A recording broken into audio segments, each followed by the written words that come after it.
Dizem que o paraíso fica lá no céu. E que sob nossos pés fica um lugar muito diferente. Os antigos achavam que as cavernas eram caminhos para outro mundo. Um mundo espiritual, de sombras e fantasmas, onde os terrores e as torturas do inferno estão à espera de quem seja tão corajoso ou tolo a ponto de nelas penetrar. Eles não estavam de todo errados. Os exploradores de hoje se arriscam a entrar nesse submundo assustador. As cavernas são uma fronteira inexplorada que nos desafia, um teste de força e perícia. Mas a ideia de que as cavernas são portais para outro mundo persiste e nos atrai para as profundezas escuras lá de baixo.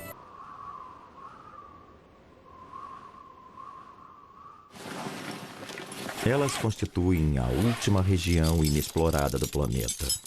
É só ali que você pode ir, onde ninguém foi antes. Essas pessoas estão se preparando para fazer uma viagem do nosso mundo iluminado pelo Sol para outro domínio mais misterioso. Todos têm lâmpadas de reserva para as lanternas principais e as dos capacetes? Eles são como viajantes do espaço. Seu destino final fica bem além da zona da penumbra. Eles caminham para o espaço interior, para o mundo das cavernas profundas. É como estar em outro planeta e estar também com extraterrestres. É tudo muito diferente. Você não pode entrar em pânico. Você precisa dominar seu medo, precisa aceitar o fato de que seu treinamento e sua experiência o ajudarão a resolver qualquer problema que apareça. Medo do escuro. Medo de cair.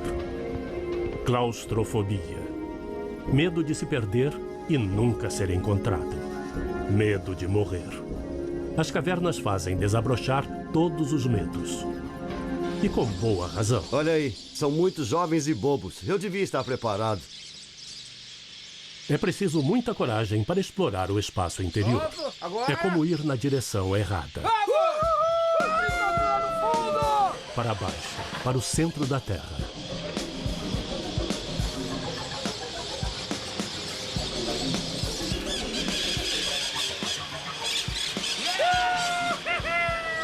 Já te vejo! O local chamado Las Golondrinas, no México, é tecnicamente uma caverna. É uma formação rara, ensolarada, vertical, conhecida como Grande Cova.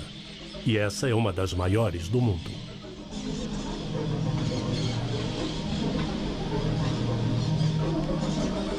O fosso é tão grande que um prédio de 100 andares caberia dentro dele com facilidade.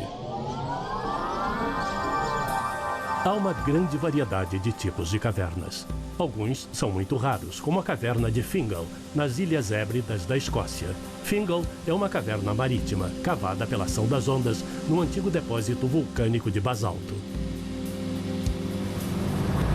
Há também cavernas de gelo, como Eisreisenwelt nos Alpes austríacos. Seu interior é decorado com formações de cristais de gelo. O magma que escorreu em antigas erupções vulcânicas formou tubos de lava. As cavernas que foram assim formadas são mais comuns e estão entre as de formação mais recente da Terra. O tipo mais comum de caverna ocorre em rocha que pode ser dissolvida por ácidos, como essas cavernas submersas da Flórida. Essas rochas são formações de mármore, dolomita e, principalmente, arenita. Os ácidos provêm de matéria orgânica animal e vegetal ou de depósitos de petróleo que ficam bem fundo sob as cavernas. Não importa como tenham sido formadas, as cavernas vão sempre nos atrair. Os seres humanos já visitam cavernas há mais de 1 milhão de anos. Elas ofereceram proteção aos primeiros humanos contra os elementos e contra seus predadores. Na época de hoje, não precisamos mais de cavernas para sobreviver. As pessoas agora vão às cavernas por outras razões. Os arqueólogos vão a elas para estudar as obras de arte e os artefatos de povos pré-históricos. O ambiente das cavernas pode ser um sítio arqueológico perfeito, porque o clima e os produtos químicos existentes ali preservam os artefatos por muito tempo. Não importa a época do ano nem a hora do dia. Quando a gente chega é sempre a mesma coisa. Este ambiente não é alterado há 2000 anos, 4000 anos. É como se o tempo não passasse. Não acontece nada aqui. É quase como se você estivesse numa máquina do tempo. Não exatamente porque as pessoas já não estão mais aqui, mas tudo que elas deixaram continua aqui. Os geólogos amam as cavernas porque elas são como janelas para a história do planeta. E o melhor é que não há duas cavernas iguais. Cada uma é totalmente diferente de todas as outras. As cavernas encontradas em formações de mármore, dolomita e principalmente arenito, que constituem 80% de todas as cavernas, foram escavadas pela ação de ácidos. Muitas cavernas são formadas sem aberturas para a superfície por onde as pessoas possam entrar. Por isso, a umidade dentro da caverna é muito alta e a atmosfera da caverna fica muito rica em dióxido de carbono. Essas condições são propícias à formação de muitos espeleotemas. Os espeleotemas são formações cristalinas interessantes e estranhas encontradas no interior das cavernas. São formadas por um processo químico e realmente crescem. São o mais próximo que uma rocha pode chegar da vida. Já os biólogos entram nas cavernas porque elas são o lar de uma espécie de submundo dos animais. É possível encontrar criaturas vivas numa determinada caverna que não existem em qualquer outro lugar do mundo. Podemos encontrar micro-organismos únicos que levam ao desenvolvimento de produtos úteis, quem sabe uma droga que possa combater uma certa doença, ou talvez um micróbio que consiga transformar lixo tóxico em algo que não seja tão agressivo à saúde, e esse tipo de coisa pode estar lá nas cavernas esperando para ser descoberta.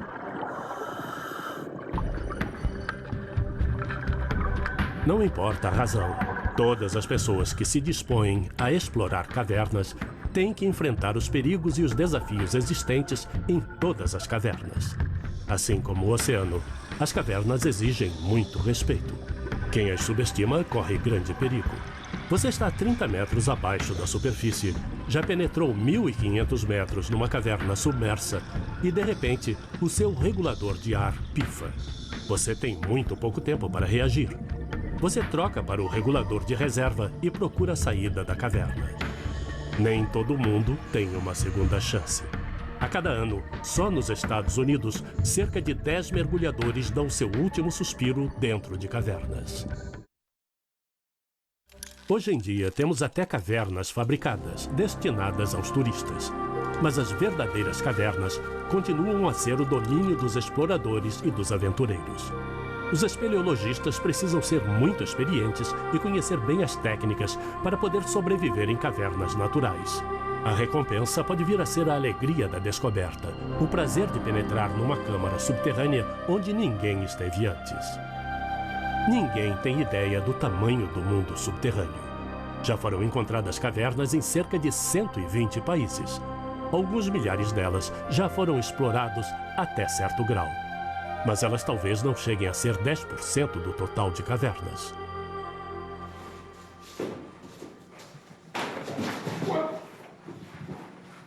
Uma excursão às profundezas escuras de uma caverna natural não é exatamente como um passeio no parque.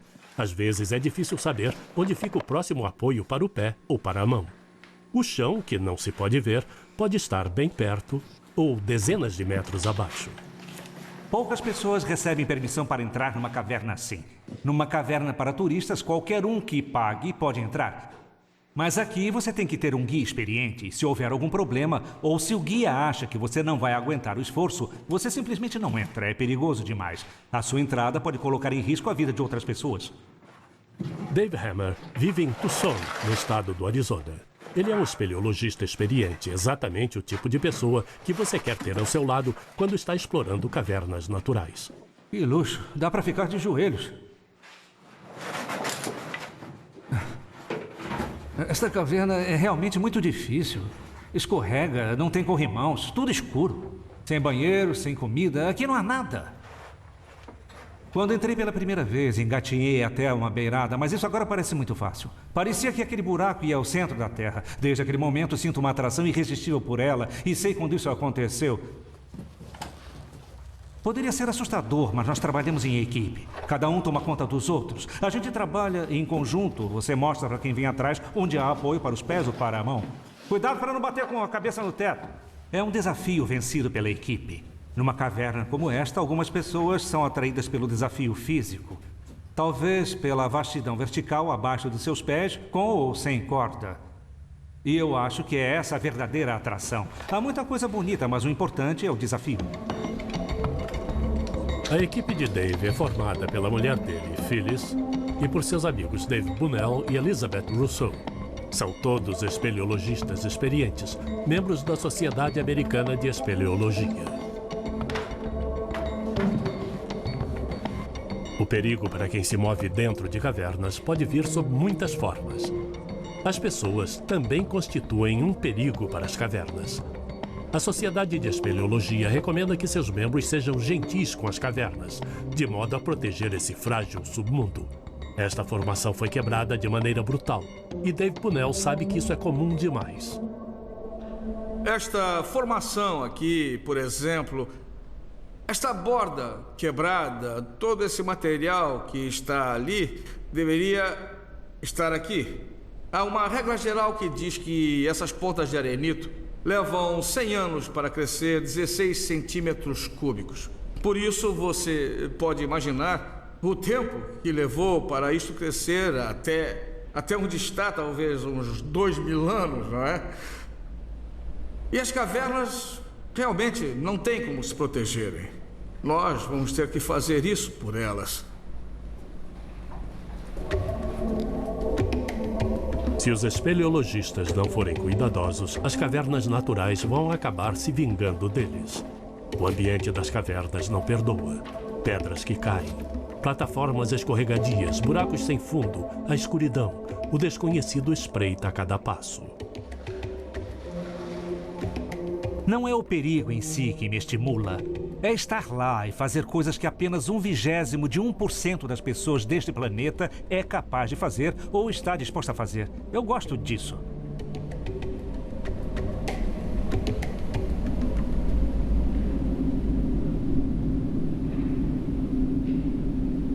Para muitas das culturas pré-históricas, as cavernas eram locais de riqueza e fertilidade, de vida e de morte. Os animais que decoram as paredes da caverna de Chauvet, no sul da França, foram pintados há mais de 30.000 anos. O ambiente da caverna preservou-os perfeitamente.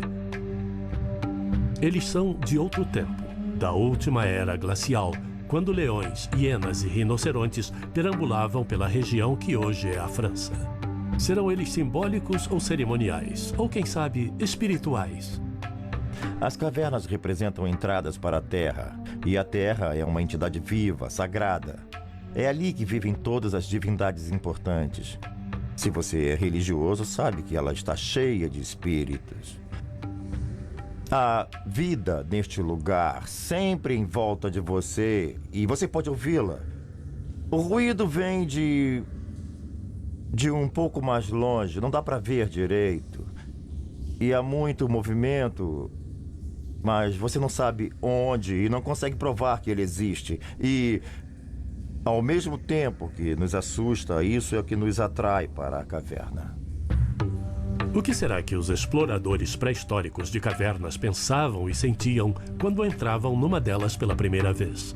O que eles podiam ver à luz de tochas numa caverna profunda? Um monstro das entranhas da Terra? Demônios de grandes caninos? Eu acho que as cavernas são poderosas. Eu sinto o poder à minha volta. É tão fácil sentir. É só você relaxar um pouco e você vai sentir esse poder. Não há luz do sol, não há vegetação. Você vê formações fantásticas. Tudo é completamente diferente. Nada poderia incutir com tal dramaticidade a ideia de que você abandonou a sua existência normal. Eu me sinto atraído pela maravilha do lugar, apesar de ser ambivalente com relação a ele. Eu ainda acho que é o lugar mais maravilhoso para se trabalhar que eu conheço.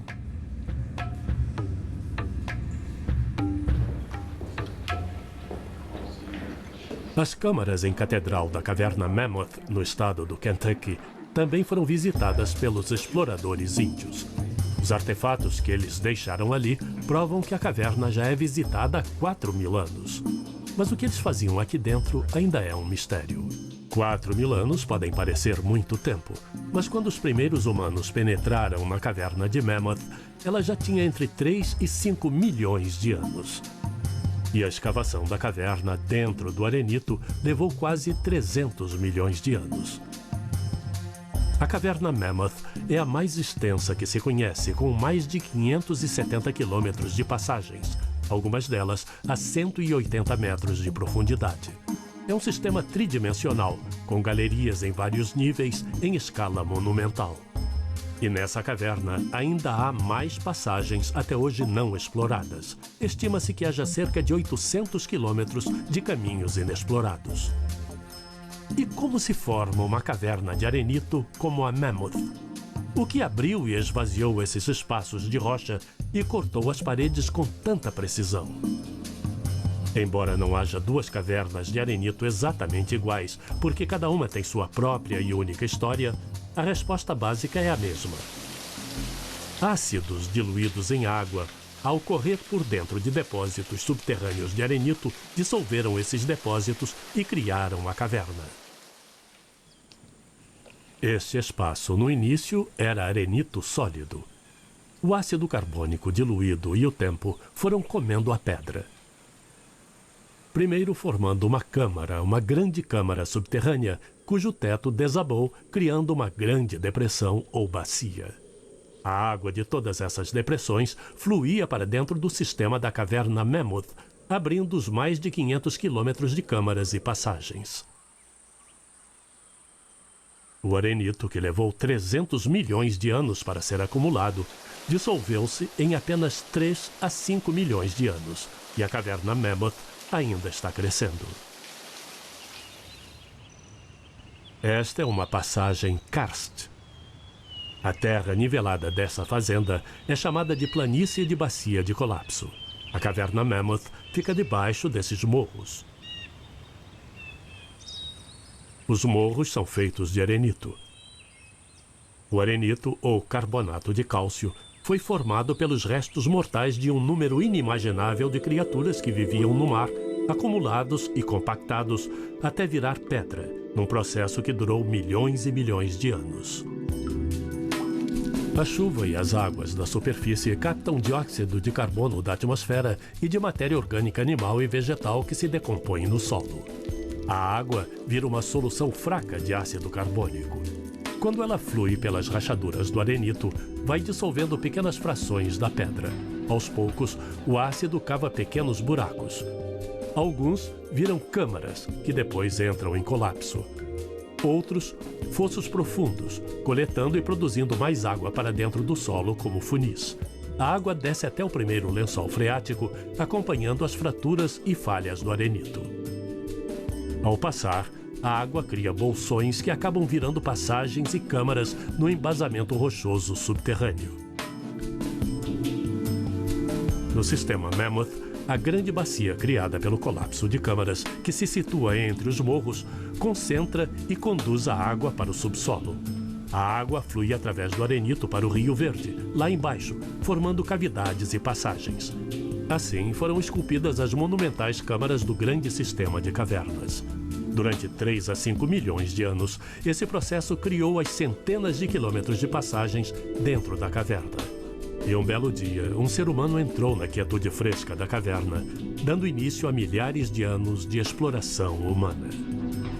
Os sinais da presença do homem e de sua passagem pela caverna ainda estão onde foram deixados, entre 2.500 e 4.000 anos atrás.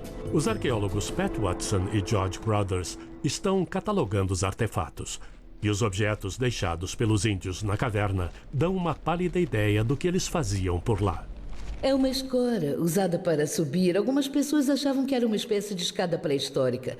Estabelecemos a data pela desintegração radioativa do carbono de um pedaço da casca. Os resultados indicam que a madeira tem 2.500 anos, com uma precisão de mais ou menos 55 anos. E isso prova que é uma escada pré-histórica. Na superfície, materiais orgânicos, como a madeira, se decompõem em pouco mais de 2 anos. Mas aqui na caverna, a madeira dura para sempre, o que prova que os índios eram peritos em espeleologia. Tanto eu quanto os outros que trabalharam comigo e todos os outros espeleologistas que exploram a parte superior da caverna Mammoth ou da caverna Saltz, fomos sempre os primeiros a chegar a cada passagem, cada parede ou a qualquer local onde estivemos nessas cavernas. A única coisa que você precisa mesmo ter numa caverna é luz. Tudo mais que se leva lá para baixo ajuda, ou é necessário para executar alguma atividade. Mas você não fica lá sem luz. Uma das perguntas que os arqueólogos se faziam era como será que os índios podiam ver o caminho a seguir na zona escura? A caverna preservou a resposta que os pesquisadores acabaram descobrindo pela caverna toda. Os índios faziam tochas com o bambu que havia no exterior da caverna. Quando uma tocha ia se apagando, eles acendiam outra e abandonavam-a apagada. Centenas de tochas de bambu queimadas podem ser encontradas de ambos os lados da trilha. Um pouco melhor em alguns lugares. A maioria delas é de bambu. Ou seja, material para tochas, descartado, perdido ou deixado cair por acidente. Os remanescentes de uma ou mais tochas. Experiências modernas mostraram que uma tocha de 1 metro, feita de 4 ou 5 pedaços de bambu, queima por 45 minutos a 1 hora. E o que será que eles faziam usando essas tochas que duravam tanto? Pode ser que estivessem escavando minérios. Isto é sulfato de sódio. É um dos tipos de mineral sulfatado pelos quais acreditamos que os povos pré-históricos se interessavam muito. Se você provar, vai notar que é salgado. Tem gosto de sal. Outra possibilidade é seu efeito laxativo. Pode ser encontrado em farmácias com o nome de sal de Glauber. Minerado pelos índios e usado como laxativo, o sulfato de sódio produzia artefatos. As coisas mais importantes que podem ser encontradas aqui são esses depósitos paleofecais. Excremento humano, que é realmente muito antigo. Sem datar cada um é difícil dizer a sua idade, mas eles têm pelo menos 2.000 anos, talvez 4.000.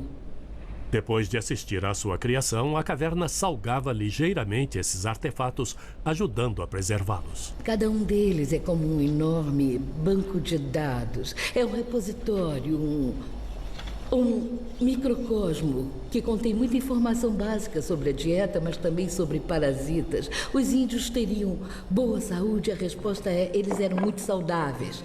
Quando você está sozinho numa parte da caverna, onde você sabe que povos pré-históricos já estiveram, você começa a sentir que talvez, se você entrasse em outra passagem, iria encontrá-los logo ali na frente.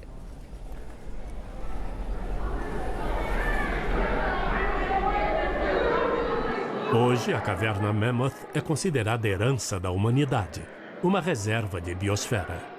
É Parque Nacional dos Estados Unidos e local de turismo. Mesmo com luz elétrica e guias que conduzem excursões, uma caminhada pela parte profunda dessa caverna significa seguir as mesmas trilhas usadas pelos índios há 4.000 anos. A caverna que fica sob essas colinas de arenito só foi descoberta há pouco mais de 50 anos. As cavernas de Sonora ficam a cerca de 3 horas de carro a oeste de San Antonio, no estado do Texas. O gerente aqui é Bill Sawyer. Assim como a caverna de Mammoth, as cavernas de Sonora estão abertas à visitação pública. Existem centenas de cavernas que podem ser visitadas nos Estados Unidos e milhares por todo o mundo.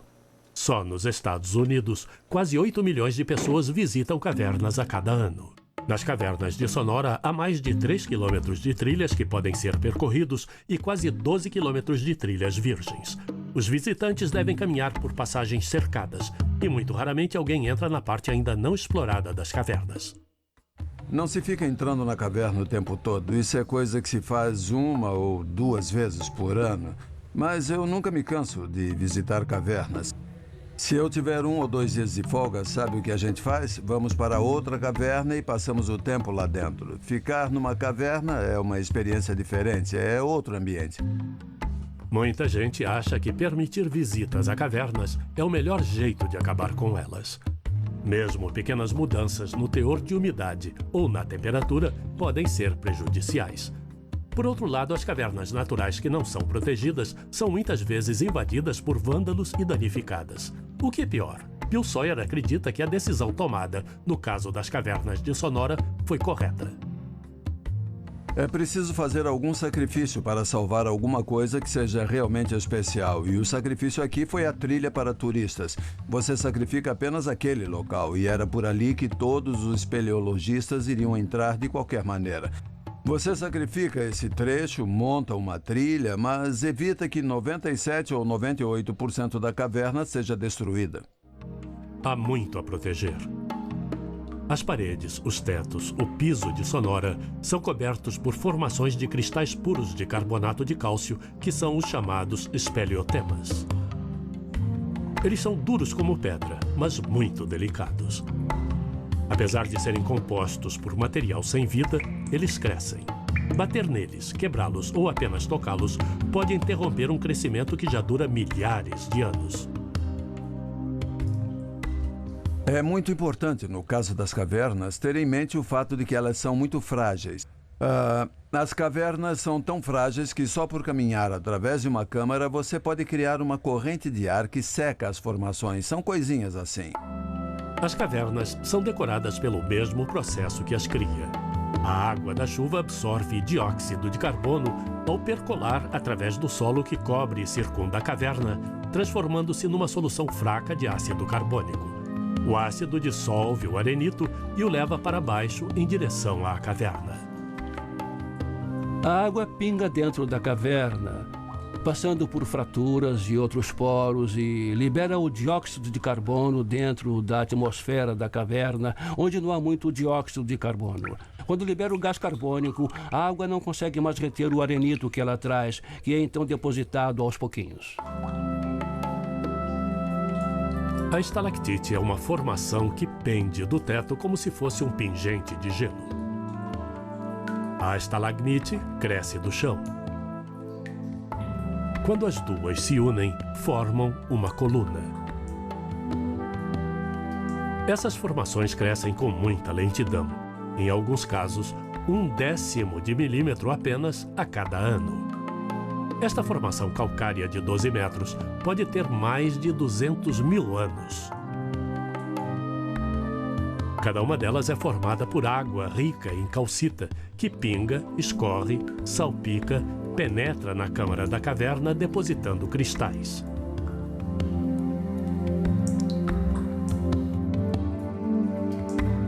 Mas as formações de cristais de calcita não são as únicas coisas que crescem e se multiplicam nas cavernas.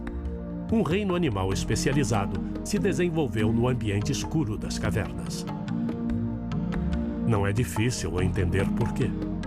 Não há luz do sol. A umidade é de 100% quase o tempo todo.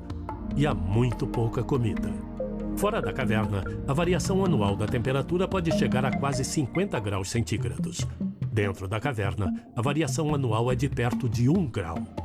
Até os componentes químicos do ar da caverna são diferentes. O resultado de todas essas condições é uma comunidade de criaturas das cavernas completamente diferente das que conhecemos na superfície. Na zona de entrada de uma caverna, nossos olhos começam a se ajustar para a escuridão. O ar úmido e o cheiro da caverna começam a nos cercar. Algumas espécies que vivem em cavernas transitam por essa zona de entrada. Ingressam e saem do exterior ensolarado e do interior cheio de trevas. Por exemplo, os grilos das cavernas. Eles se alimentam lá fora e vivem lá dentro.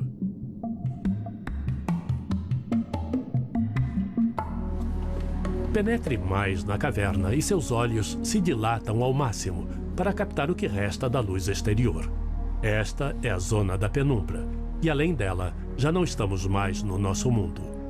Poucos animais da superfície se arriscam a ir além da zona da penumbra, exceto os morcegos. Há morcegos que hibernam em cavernas. Outros acasalam e dão à luz em cavernas, enquanto outros usam cavernas para passar a noite quando estão migrando. Os morcegos são animais da superfície, mas dependem de cavernas para sobreviver. As condições numa caverna de morcegos dependem muito da espécie de morcegos que ela ocupa. Em cavernas de morcegos cinzentos, você tem a impressão de que eles estão voando por toda a parte. Eles chegam a assentar no seu capacete. Se não há muito espaço para voar, eles se penduram nas suas axilas e você tem que tirá-los de lá. Há cavernas nos trópicos habitadas por morcegos frutífagos que têm um cheiro horrível e são infestadas de insetos, além de você ter de caminhar sobre uma lama formada por excrementos de morcego. As cavernas habitadas pelos morcegos mexicanos, chamados de free-tail, que podem ser encontradas nos estados do Texas e Oklahoma, podem conter quantidades enormes de morcegos. Essas quantidades tão grandes de mamíferos selvagens voando em volta de você podem te assustar, até que você se acostume.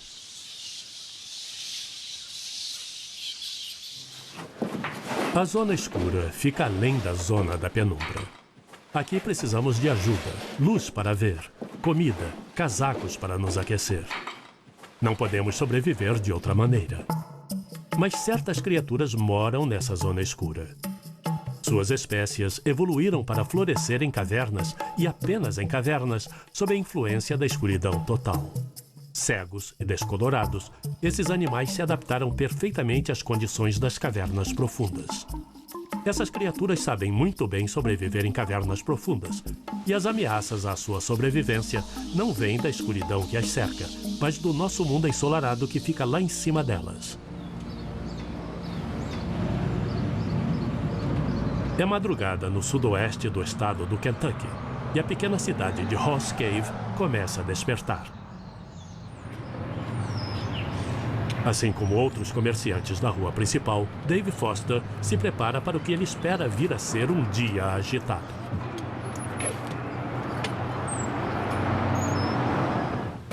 A sua loja é, na realidade, o Museu Americano de Cavernas, e o depósito é uma grande caverna de arenito do Kentucky. A caverna do Hidden River, composta por grandes câmaras e estreitas passagens, fica sob a cidade. Ao longo dos anos, surgiu uma relação de amor e ódio entre a cidade e a caverna. A cidade não existiria se não fosse a caverna. A caverna era a fonte de água potável. A água que minava da caverna gerava eletricidade usada nas casas. E a caverna foi por muitos anos uma atração turística, e sem ela não existiria a cidade de Horse Cave. E a caverna foi fechada em 1943. A caverna fica exatamente debaixo da cidade. Por quase 50 anos, a poluição vinda de fossas sépticas, ralos pluviais das ruas, campos cultivados e fábricas penetrou na caverna pelas rachaduras e outras aberturas. Nunca se deu à caverna tempo para que ela se recuperasse, e todos os animais ali existentes desapareceram. Você gostaria de morar numa cidade que cheirasse a esgoto? Quando eu me mudei para cá, tinha que manter minhas janelas fechadas no verão e eu não tinha ar-condicionado, mas ninguém quer aquele cheiro entrando pela janela, e isso fez com que o comércio mudasse de local e eles não queriam ficar no centro da cidade. Ninguém vinha ao centro, o centro da cidade morreu. A caverna de Hidden River serviu como canalização de esgoto para a cidade de Horse Cave durante uns 50 anos, e agora estamos tentando recuperar a caverna. Teoricamente, a conscientização do público, um melhor tratamento de água pelo município, novos esgotos e algum tempo poderiam realizar o milagre.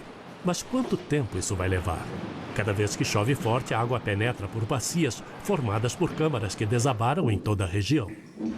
A água da chuva penetra com tal facilidade no subsolo que leva com ela substâncias poluentes da superfície, como óleo, gasolina, águas servidas, todas essas coisas que são levadas pela água da chuva.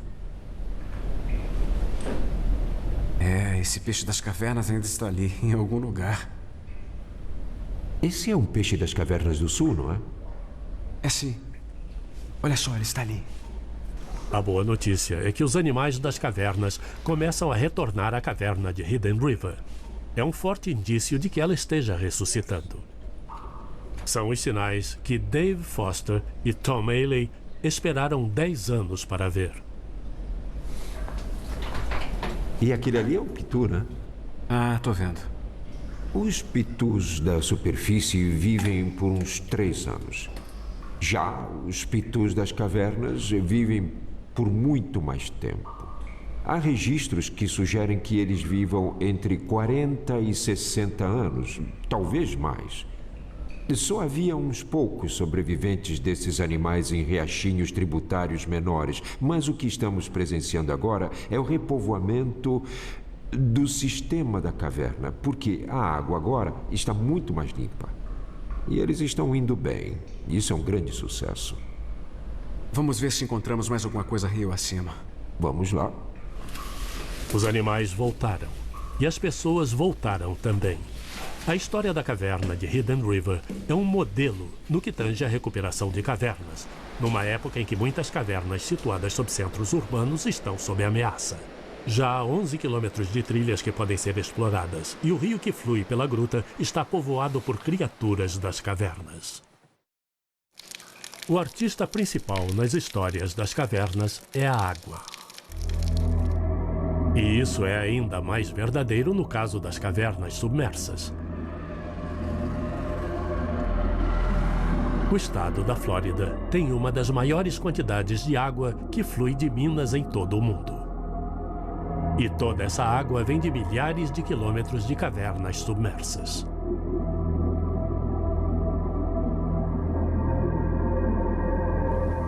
Michael e Sherry Garman gostam de mergulhar em uma das cavernas mais perigosas da Flórida. A atividade não pode ser classificada exatamente como diversão, mas eles insistem em dizer que se divertem muito. Michael é biólogo marinho e descobriu recentemente uma nova espécie na caverna, o que os estimula a voltar sempre. A entrada da caverna de Crystal Beach Spring fica na costa, perto da cidade de Clearwater. Tudo bem. Perfeito. Tá pronta? É só falar. Pode soltar. É uma caverna de maré com uma corrente muito forte e uma entrada muito estreita. É preciso ter muita força e definitivamente não é coisa para principiantes. Não há muita margem de erro quando você mergulha em cavernas. Nós tentamos ter muito cuidado, ter certeza de que o equipamento está em boas condições, estamos sempre cuidando dele. Mergulhamos com frequência e isso nos mantém preparados e confiantes. E nos divertimos. Espera aí. Mas as surpresas podem estragar a festa. Os Garman têm que mergulhar na maré vazante. E isso garante que a água seja doce e limpa e que a visibilidade seja boa quando eles penetram na caverna.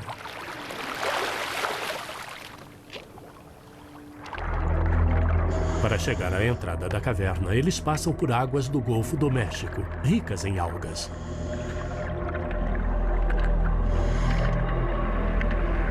A água fica mais limpa quando eles entram no lençol de água doce. A entrada da caverna de Crystal Beach é uma das mais difíceis que existem em cavernas submersas.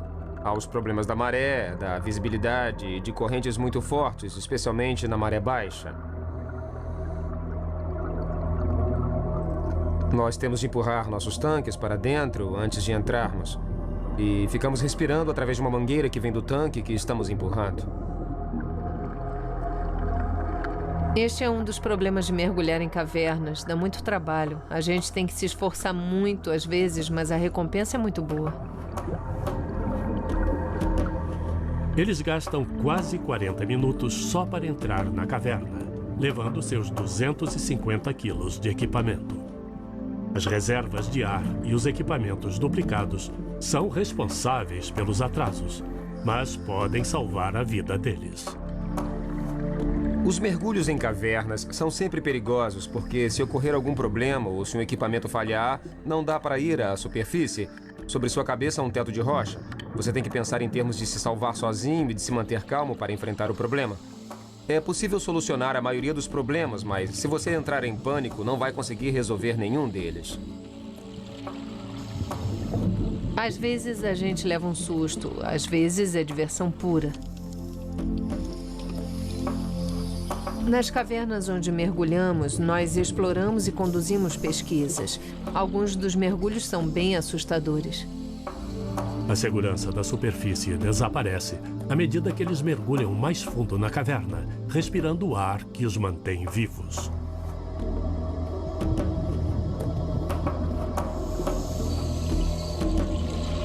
Os Garman estão a caminho de uma câmara chamada de Toca do Dragão. Ela fica a 40 metros de profundidade e a 800 metros da entrada. Aqui, a água doce que flui através da caverna boia sobre a água salgada, formando uma camada como a que o azeite forma sobre o vinagre. Mas essa água salgada não vem do Golfo. Ela sobe lá do fundo da caverna e contém sulfito de hidrogênio. Essa nuvem é formada por traços de enxofre, produzidos por bactérias que se alimentam do sulfito de hidrogênio. Para Michael Garman, essa nuvem opaca é o que ele procurava. Ela foi criada por formas de vida que não existem no nosso mundo. Isso é muito interessante porque o ecossistema da Toca do Dragão, que é composto por anfípodes, pitus, essas coisas, talvez inclua outras bactérias que podem se alimentar da bactéria de sulfito. Assim como na superfície, as plantas e a fotossíntese formam a base da cadeia alimentar, talvez a síntese química feita por essas bactérias seja a base da cadeia alimentar da caverna. Elas estariam formando uma cadeia alimentar completa sem o auxílio da luz solar. E como funciona esse ecossistema alternativo? Os Garman iniciaram o estudo sistemático da caverna, pesquisando a cadeia alimentar de cima a baixo. Ao mesmo tempo, outros microbiologistas de cavernas, tanto nos Estados Unidos como em outros países, estão descobrindo coisas estranhas e misteriosas em cavernas parecidas, onde também há sulfito de hidrogênio. Já descobriram novos organismos completamente diferentes. Uma família de plantas microscópicas que era totalmente desconhecida. Bactérias quimossintéticas, isto é, bactérias que sintetizam energia não a partir de alimentos orgânicos, mas sim a partir de metais e minerais. São bactérias que podem ser parecidas com as primeiras formas de vida que surgiram na Terra, todas vivendo, crescendo e evoluindo em cavernas. Estou vendo a ponta de uma dessas coisas cheias de camadas aqui. Mas é um cristal diferente dessa coisinha quadrada aqui. Parece que eles gostam de se amarrar. Pensava-se que não havia vida nas cavernas. Os pesquisadores começam a desmentir essa ideia. As cavernas adicionam, pelo menos, a mesma biodiversidade adicionada por nossas pesquisas nas selvas tropicais.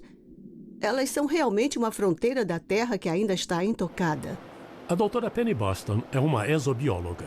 A exobiologia é o estudo da vida ou do potencial para que haja vida em outros planetas. Ela está interessada nessas bactérias das cavernas recém-descobertas porque elas sobrevivem nas piores condições existentes na Terra.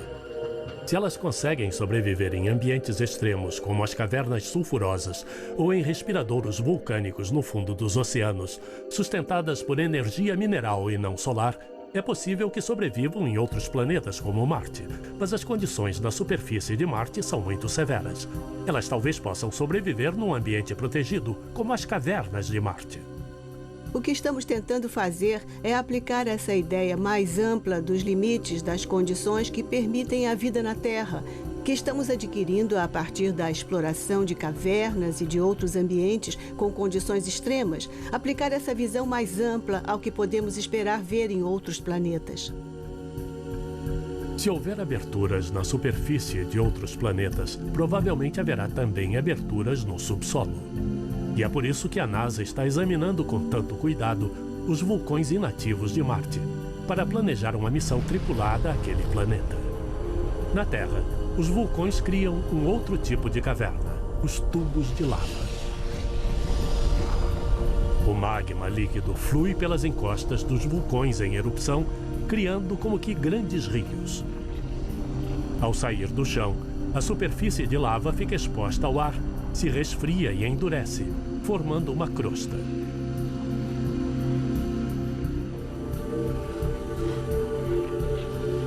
O magma líquido, agora isolado do ar, continua a fluir sob a crosta.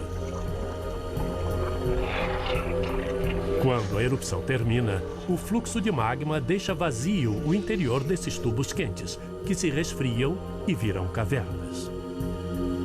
Em Marte, algum tubo de lava pode servir como abrigo ideal para uma colônia. Como nossos ancestrais fizeram há muitos milhares de anos, estamos novamente procurando nos abrigar em cavernas. Desta vez, no planeta vermelho. Há uma analogia entre isso e todas as vezes ao longo da história em que as pessoas se mudaram para novos ambientes, embora desta vez o ambiente seja mais severo do que todos os que encontramos antes. É provável que as pessoas nessas circunstâncias redescubram antigas habilidades se for disso que elas precisem. E uma das antigas habilidades, é claro, é viver em cavernas. Assim, as cavernas talvez voltem ao seu lugar entre os habitats novos a serem explorados, tal como ocorreu na época dos homens de Neandertal. As cavernas vinculam as grandezas de tempo e espaço. Elas detêm indícios de nosso passado distante e são nossos portais para o futuro. Por enquanto, porém, não precisamos ir até outro planeta para visitar um mundo diferente. Ele está ali, bem debaixo de nossos pés, nos aguardando na escuridão.